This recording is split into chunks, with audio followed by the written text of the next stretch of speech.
Hello.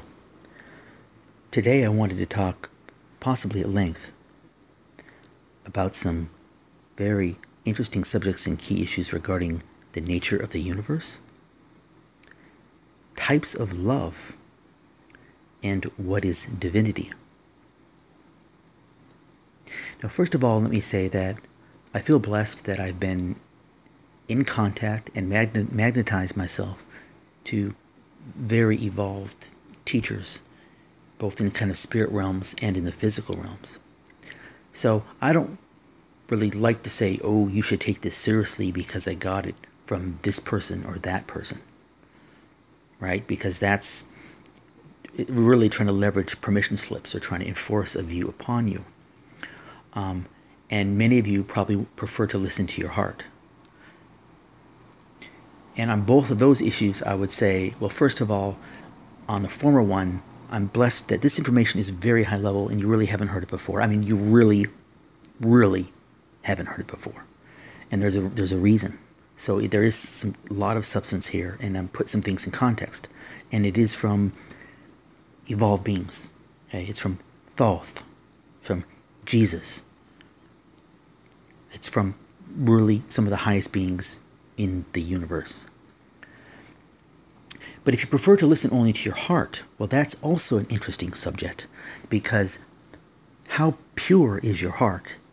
And it's meant probably for discussion at another time, but just know that your intuitive intelligence, or at least your heart intelligence, isn't actually always perfect. And that is because we all have degrees of emotional error. Teal Swan might categorize that under like subconscious issues that kind of affect your determinations of things, we'll say. Because I'll be getting to that later, because she comes into this later on, and she talks about conscious versus subconscious regarding love. But using that paradigm with respect to heart intelligence is somewhat applicable too. So just know that it's kind of a fine line that you need to walk in, both sort of feeling with your heart the truth in things, but also maybe being cognitively aware that this may be new information intellectually, or it may be coming from, a fairly high source. So I need to realize that I might not have heard it before, so it may not totally resonate in my heart, either because it's new or because I have some emotional errors that influence my heart clarity. All right. I would like to answer some key questions regarding the universe. And I would like to give you some information on somewhat how it's, not how it's structured necessarily, but let's just dive right in.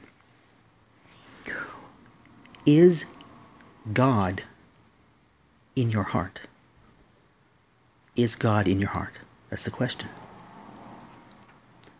Well, once you understand a few things about how things are structured, you'll understand that the answer is no. Don't keep listening. It gets better, but no. All right. You have a soul, an entity, which is an infinite entity. Now, there's a kind of an inherent paradox there. And if you can resolve that paradox in your mind about an infinite entity, then it'll greatly benefit your long-term spiritual growth. I mean, immensely. So basically, God is a being, but he's an infinite being. The reason that you want to view this infinity as an entity is so you can develop a relationship with that entity. So viewing God as an entity is sort of a useful device, and an important device, that enables you to actually communicate with infinity. But this infinity does have awareness and is aware of you in everything you do. Okay. So this God being created your soul. God is the parent of your soul. So you have a divinely created soul. The life force at the time of creation was actually put in your soul, and the connection was there. So you have divine life force into your soul. So by the way, one question I'm answering here, aside from is God in your heart, is what is divinity in you and what is not. Okay, so you have a divinely created soul. You have divine life force into your soul. But what about your nature? What about your nature? Well, it turns out you have a human nature. Utterly human nature. Why do you have an utterly human nature? That is because God gifted you free will. And God loves you so authentically and so much that it's real free will. Meaning, she will allow you to evolve with or without her in your life.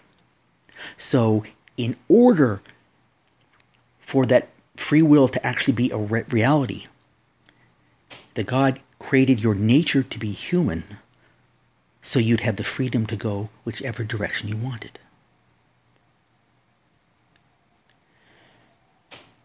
So this is why when the answer to is God in your heart, the answer is actually no. You do not have it in your heart.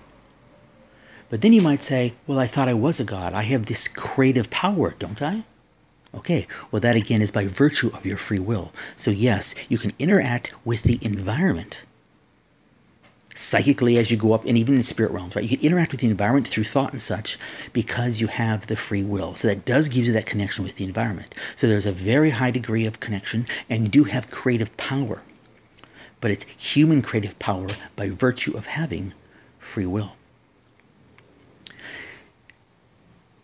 I don't think I'm going to get into the spirit bodies and the physical bodies, but I wanted to understand those concepts.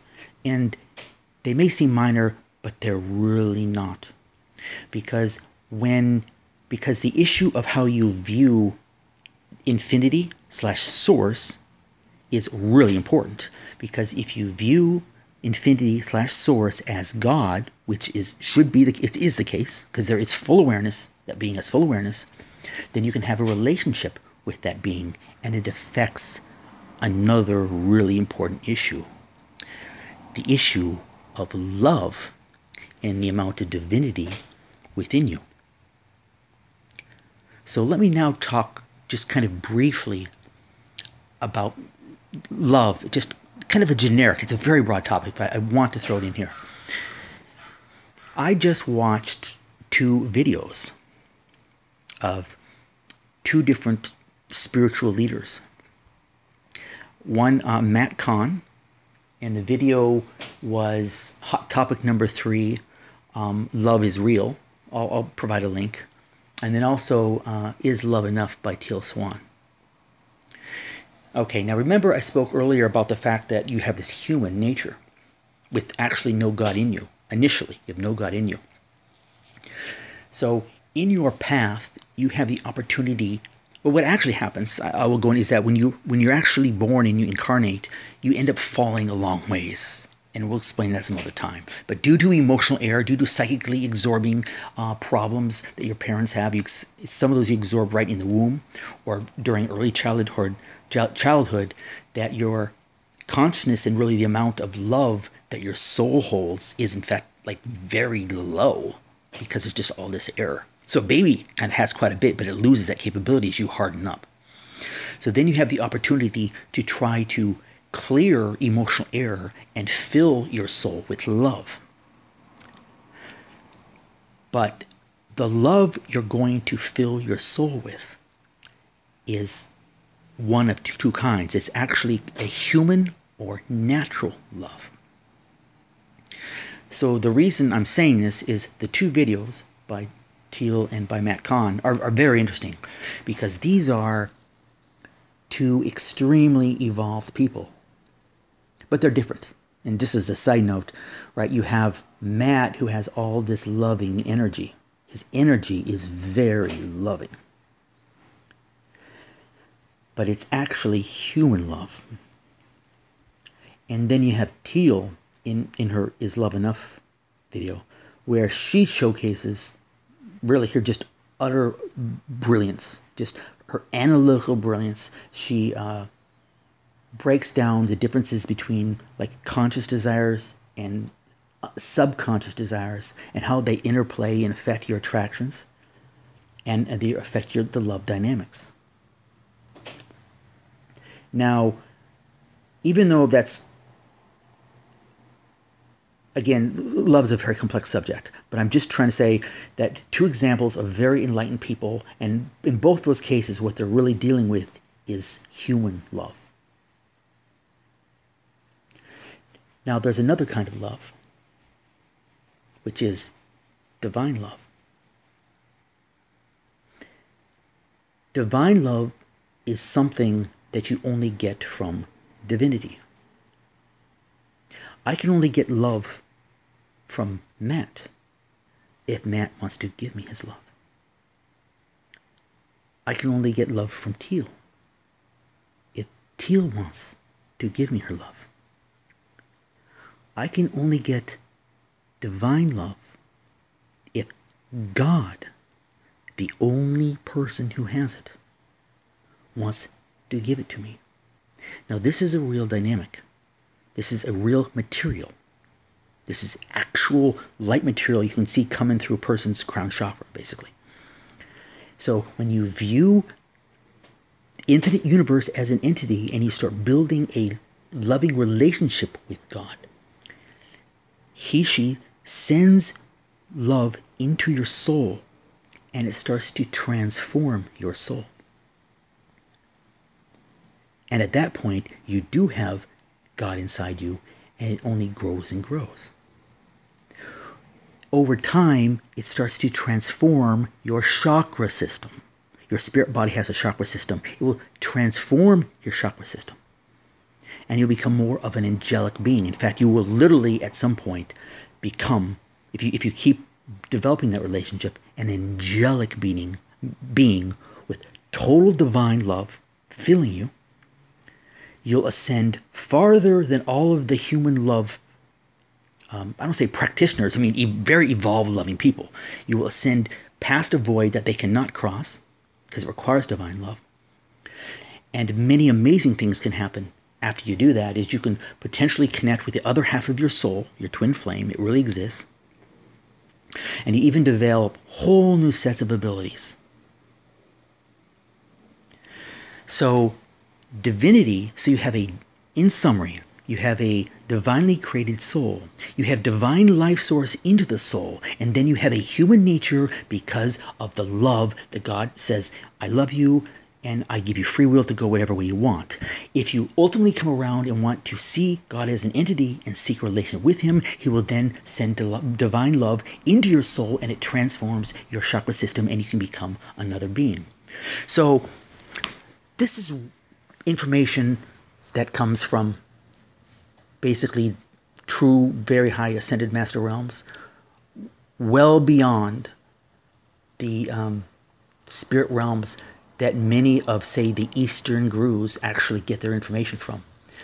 And in fact, what happens with Eastern gurus, and potentially even Matt, by the way, is that they have 6-level spirits, 5 and 6 sphere level spirits that project all this love energy into them. And then they can kind of let it out to the planet. So that's why when you see Matt, for example, you see all this love coming from him. Well, actually, some of that may be assisted from these higher level spirits.